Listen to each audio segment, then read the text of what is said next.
He did not believe in his mother's sudden death and insisted on an exhumation. When the coffin was opened, everyone was shocked. Subscribe to the channel and write in the comments what you think about this case. Rain drizzled over the cemetery, forming tiny rivulets that traced patterns on the polished stone headstones. A gray sky loomed overhead, heavy and oppressive, casting a muted gloom over the gathered mourners. Samuel Johnson stood stiffly at the edge of the open grave, his hands clenched into fists, his breath shallow. His mother, Rosa Johnson, lay inside the coffin, lowered into the damp earth. The priest's voice droned in the background, speaking of eternal rest and the peace of the afterlife, but Samuel wasn't listening. Something felt wrong. The funeral was rushed, too rushed. The people standing around the grave weren't grieving the way they should have been. There were a few hushed sniffles, but mostly silence. People avoided his gaze, looking down at their shoes or off into the distance. His father, Henry Johnson, stood across from him, his expression unreadable. His shoulders were squared, his hands folded in front of him, but his eyes— there was something in his eyes that Samuel couldn't ignore. Not grief, not sorrow, just emptiness. The priest said the final words. The coffin disappeared into the earth. The first handfuls of dirt were tossed in, hitting the wooden lid with a dull thud. Samuel's younger sister, Layla, let out a quiet sob beside him. He put a protective arm around her, but his own mind was elsewhere. The moment the funeral ended, people dispersed quickly. Too quickly, as if relieved to be done with it. Samuel watched as neighbors, family friends, and even some of Rosa's colleagues turned away without offering their condolences. They whispered among themselves, their faces set in tight expressions, unwilling to meet his eyes. Henry barely spoke to anyone before turning and walking toward his car, leaving Samuel and Layla standing by the grave. The grave diggers waited in the distance, shovels in hand, ready to cover the coffin. The whole thing had taken less than half an hour. Samuel's thoughts churned. His mother had been healthy. She had no history of heart disease, no symptoms, no warnings. Yet the death certificate had listed a heart attack. He had asked the doctor for more details, but the response had been vague, dismissive. She had simply died in her sleep. No autopsy, no further investigation, just gone. As the last mourners drifted away, Samuel caught sight of an older man standing near the entrance to the cemetery, Mr. Turner, a longtime friend of his mother. Their eyes met for the briefest second before the old man gave him a barely perceptible nod and turned away. Something about it made Samuel uneasy.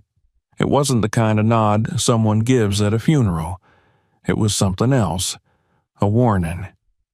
That night, back at the family home, the air was thick with unspoken words. Layla had gone to bed early, exhausted from the emotions of the day. Samuel sat in the dimly lit living room, staring at the framed photograph of his mother on the mantel. Rosa Johnson had been a force of nature, kind, determined, unshakable in her beliefs. She had fought for the community, spoken against injustice, and never backed down from a fight. He remembered their last conversation. She had seemed restless, unsettled. "People in power don't like being challenged, Sam," she had said, lowering her voice. "Sometimes they'll do anything to silence those who speak too loudly." He hadn't thought much of it at the time. Henry entered the room, his presence cold and heavy. He poured himself a drink at the bar in the corner and took a slow sip. "Go to bed, son," he said, his voice quiet but firm. Samuel didn't move. "Something doesn't feel right." His father's jaw tightened. "Don't start with that. Your mother is gone. You need to accept that." "But how, Dad? She wasn't sick. There was no warning. Henry's eyes darkened. Life isn't fair, Sam. Sometimes people just go. Samuel stared at him, searching for something, anything that resembled grief. But Henry's face was like stone.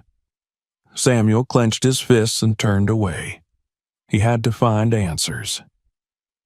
The next day, he visited the doctor who had signed the death certificate, Dr. Whitaker, an older man with a tired face and sharp, calculating eyes. When Samuel asked about the details of his mother's death, the doctor's answers were short and dismissive. She suffered a sudden cardiac event, Whitaker said. It happens. I've seen it before. But you didn't perform an autopsy. It wasn't necessary. Samuel narrowed his eyes. That's not up to you to decide, is it? Whitaker sighed, rubbing his temple. Look, son, your mother's gone. Don't go digging up things you don't want to find. The words struck Samuel like a blow. He left the office with more questions than answers. Every door he knocked on seemed to close before he could even ask the right questions. His mother had been well-liked, respected, so why did people seem afraid to talk about her now? That evening, he visited Mr. Turner, the old family friend he had seen at the funeral. The man's small house smelled of old books and cigarette smoke.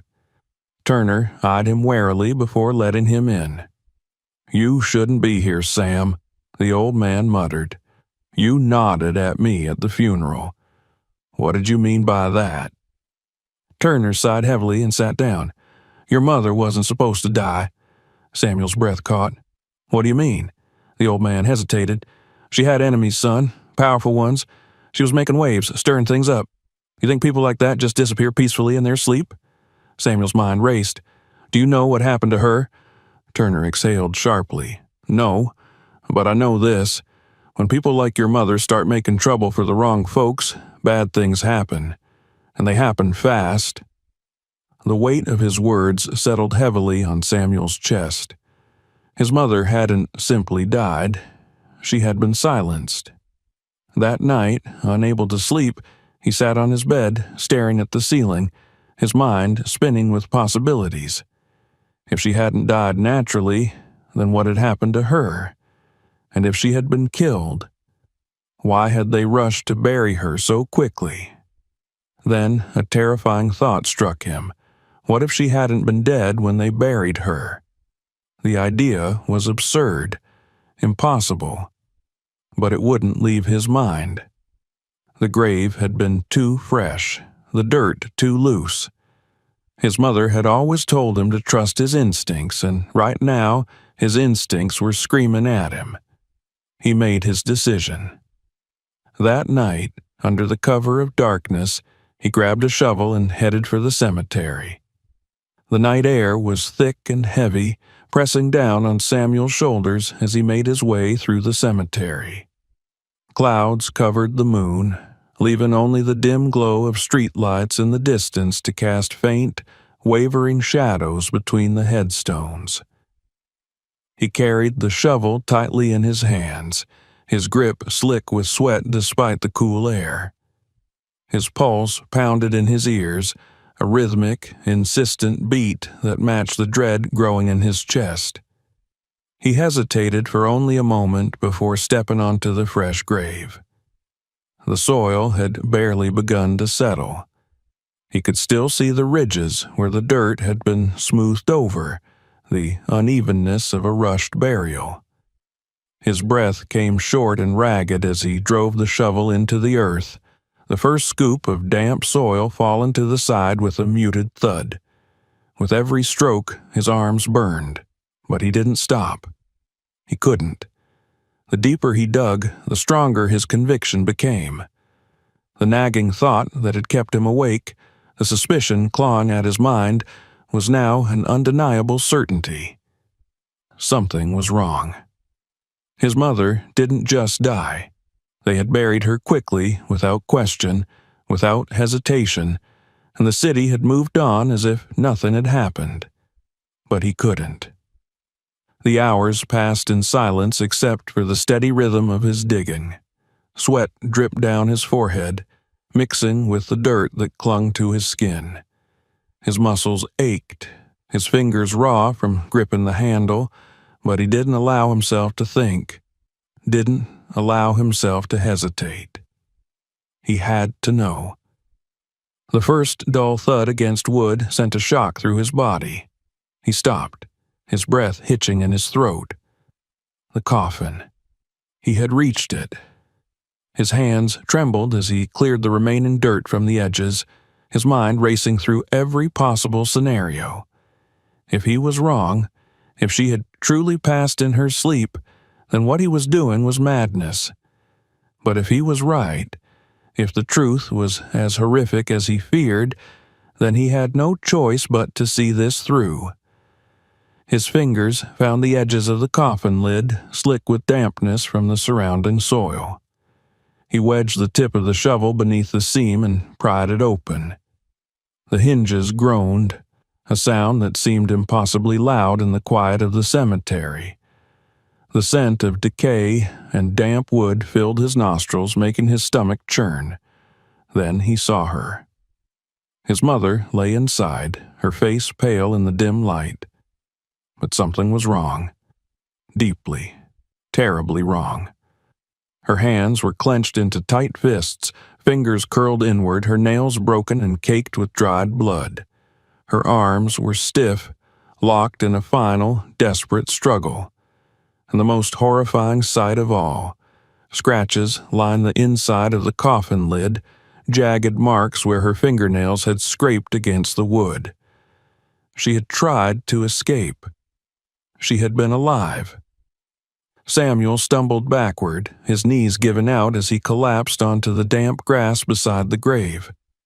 His chest heaved, his mind unable to fully process what he was seeing. He had feared the worst, but the reality was so much more than he could have ever imagined.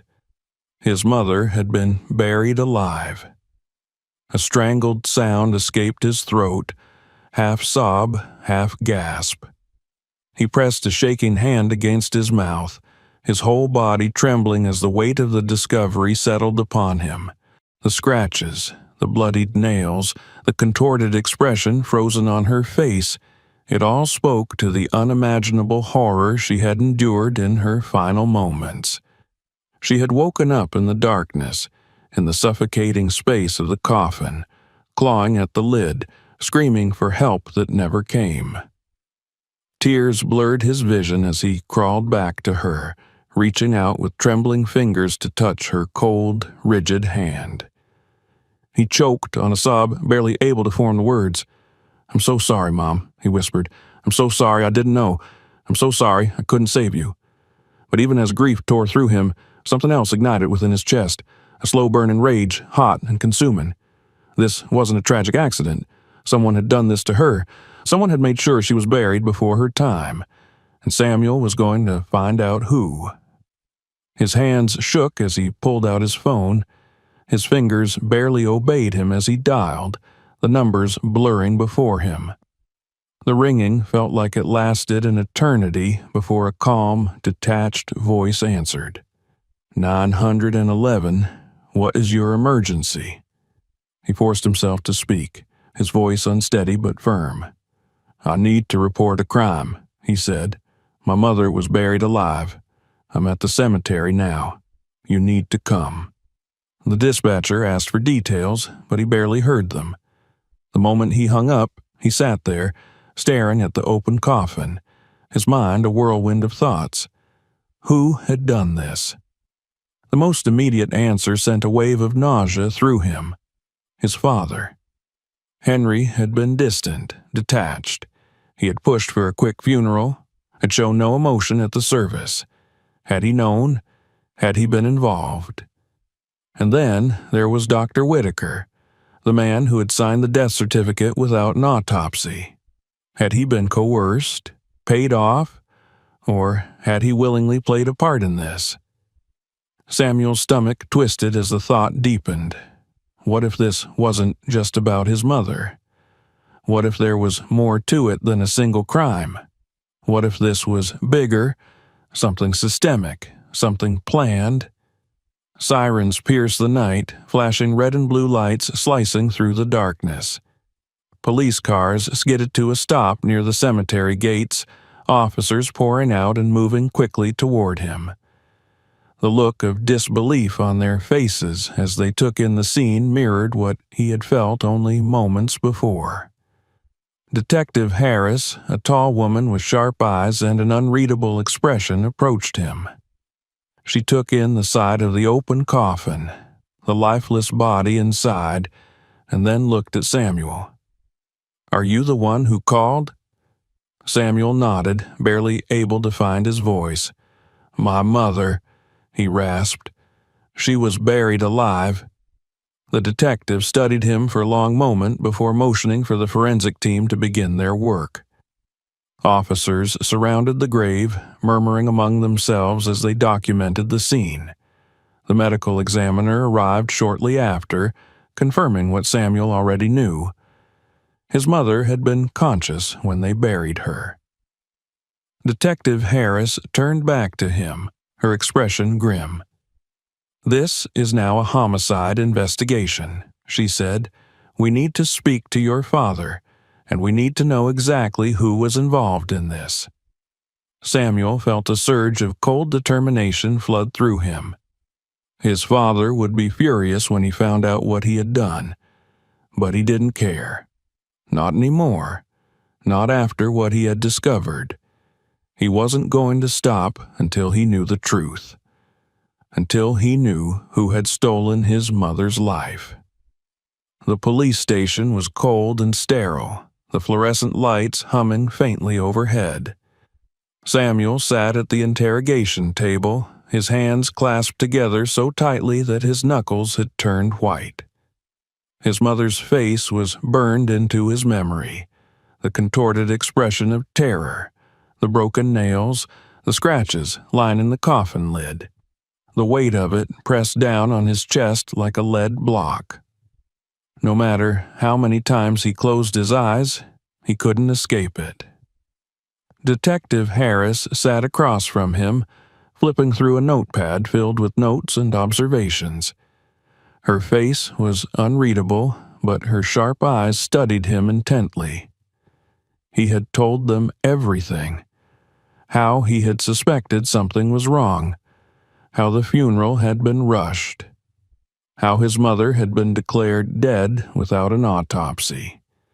And finally, how he had dug up her grave and found the horrifying truth. She tapped her pen against the table and leaned forward slightly. "Tell me about your father." Samuel exhaled slowly, trying to steady his racing thoughts. "He's always been distant. After my mother died, he barely reacted. He pushed for a quick funeral, didn't grieve, and when I started asking questions, he shut me down." Harris jotted something down. "Did he have any conflicts with your mother before she passed?" A bitter laugh escaped him. "Conflicts? My mother was an activist. She fought for people in this city, especially the ones in our community. She stood against people who wanted us gone. My father, he didn't agree with her. He thought she was making trouble, stirring things up too much. He used to tell her to stop pushing." The detective's expression hardened. "And did she ever receive threats?" Samuel hesitated. His mother had never spoken openly about threats, but he knew. He had seen the way she looked over her shoulder sometimes, the way she double-checked the locks at night. The way she had told him, not long before she died, that she had a bad feeling. "She never told me outright," he admitted, "but I know people wanted her silenced." Harris leaned back in her chair, letting out a slow breath. "We brought your father in for questioning." The words sent a jolt of electricity through him. His hands clenched tighter, his stomach twisting in knots. He hadn't seen his father since before the funeral. He hadn't been ready, but now there was no choice. A few minutes later, he was led to a one-way mirror where he could see into the interrogation room. His father sat there, looking perfectly composed, his hands folded neatly on the table. No signs of distress, no grief, just quiet, calculating calm. Harris stepped inside the room and sat across from him. "Henry Johnson," she said, flipping open her notepad, "we're investigating your wife's death. Your son believes she was buried alive." For a fraction of a second, something flickered in his father's eyes. A twitch, a momentary lapse. Then it was gone, replaced by an indifferent stare.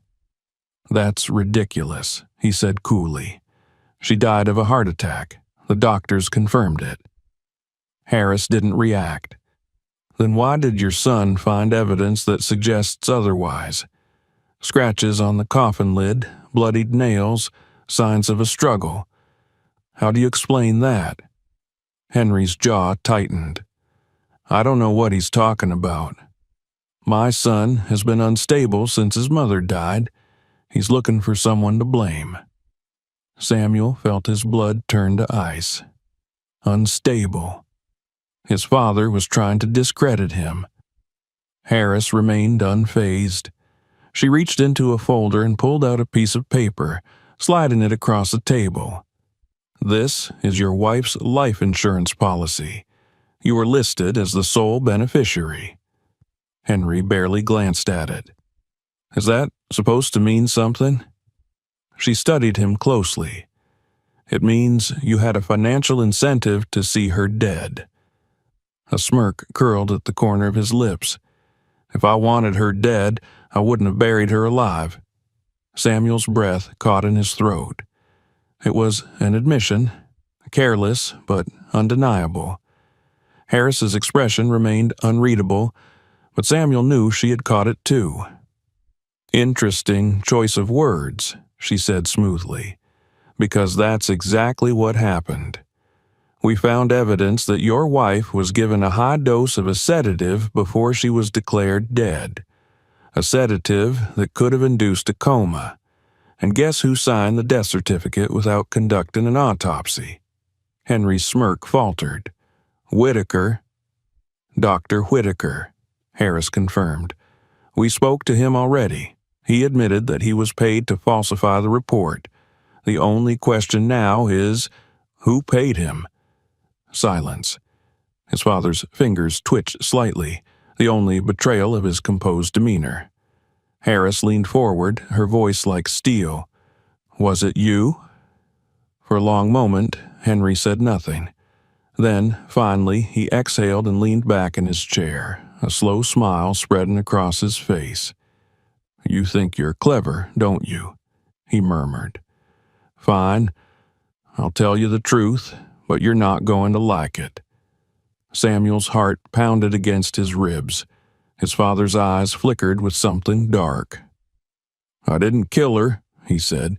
"She did that herself. She had a weak heart, just like her mother before her. All I did was speed things along." The confession sent a shockwave through Samuel's body. "She was in the way," Henry continued, his voice disturbingly casual. "Always fighting, always pushing. She didn't know when to stop. And people like her, they don't get to grow old in this world. So yes, I gave her something to help her sleep. A little too much, maybe. The doctors did the rest for me." Samuel felt like he was drowning. His father had drugged his mother, put her into a coma, let the doctors declare her dead, and then had her buried alive. "She trusted you," he whispered, though the words wouldn't reach through the glass. Harris's expression didn't change. "And Evelyn?" The smirk returned. "Evelyn was the one who gave me the idea," Henry admitted easily. "She's a nurse, after all. She knew exactly what to use, how much to give. We were going to start a new life together once Rosa was out of the picture." Samuel's breath came in short gasps. Evelyn, the woman he had always thought was just a family friend. His father's mistress. She had helped kill his mother. The weight of betrayal crushed down on him, heavier than anything he had ever known. His father had not only murdered his mother, he had done it without remorse, without hesitation, for money, for convenience, for another woman. Harris leaned back, closing the folder. Henry Johnson, you're under arrest for the murder of Rosa Johnson. You have the right to remain silent. As officers moved in to cuff him, Henry finally looked up, meeting Samuel's eyes through the glass.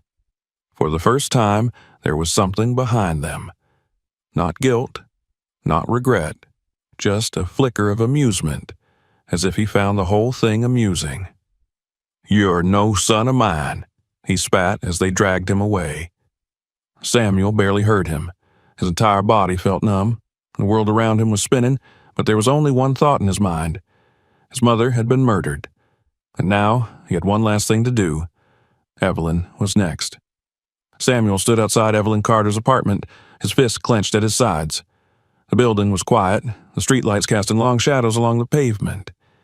He could hear his own breathing, ragged and uneven, could feel the weight of the past days pressing down on him like a vice. His mother's face haunted him, frozen in terror, her nails cracked and broken from trying to escape the coffin. His father's smirk, that cold, indifferent confession, echoed in his mind. But it was Evelyn's name that burned like acid in his throat. She had helped him do it. She had given him the drugs. She had sat in their home, smiled at Samuel and Layla, acted like she cared about his mother, all while knowing exactly what was going to happen. The police were already inside. Detective Harris had wasted no time. Within hours of Henry's confession, officers had arrived at Evelyn's door with a warrant for her arrest. Samuel had followed, unable to stay behind, unable to just wait for justice to be served without seeing it for himself. He had to watch. He had to know that she would never walk free again. The door opened, and 2 officers stepped out, dragging Evelyn between them. Her wrists were cuffed, her perfect facade cracking as she struggled, her blonde hair disheveled, her expression twisting from shock to fury. She saw Samuel standing there and sneered, her eyes flashing with something vile. "You have no idea what you've done," she spat, her voice sharp as a blade. Samuel stepped forward, his blood boiling. "I know exactly what I've done," he said, his voice steady despite the storm inside him. "I made sure you won't hurt anyone else." Evelyn's eyes narrowed, her lips curling into something almost amused. "Your mother was weak," she said, her voice laced with venom. "She didn't deserve him. Mark and I were meant to be together. She was in the way." Samuel lunged before he could stop himself, but Harris caught him by the arm, pulling him back. "She's not worth it," the detective said firmly. Evelyn only smirked. "Enjoy your victory while it lasts," she whispered before the officers shoved her into the back of the squad car. The door slammed shut, and Samuel watched as the flashing lights carried her away, disappearing into the night. The trial was swift and brutal. Henry and Evelyn's confessions, combined with the forensic evidence from Rosa's exhumation, left no room for doubt. The jury deliberated for less than an hour before returning with their verdict: guilty on all counts. Henry Johnson and Evelyn Carter were sentenced to life in prison without the possibility of parole. Samuel sat in the courtroom, his emotions a tangled mess as the judge's gavel struck wood. He had fought for this.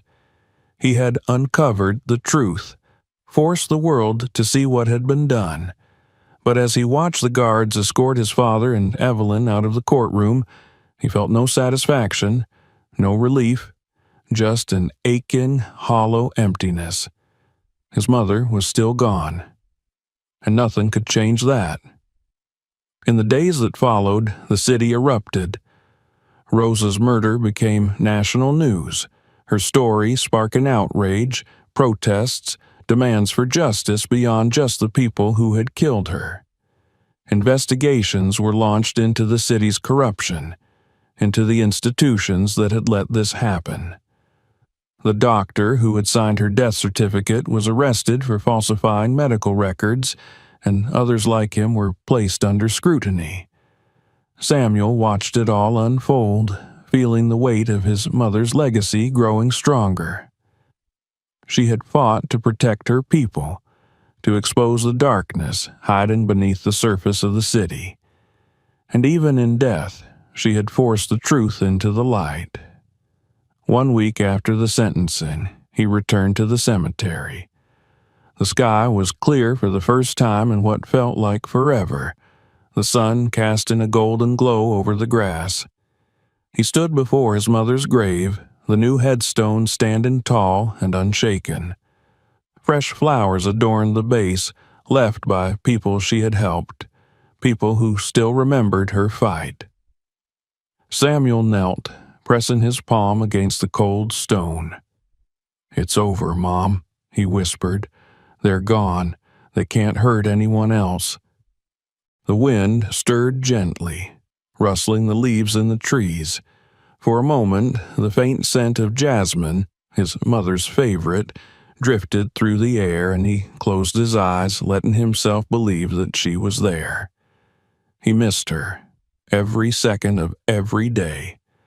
But he knew now that she wasn't truly gone. She had fought for justice, and now he would too. Standing up, he took one last look at her grave before turning to leave.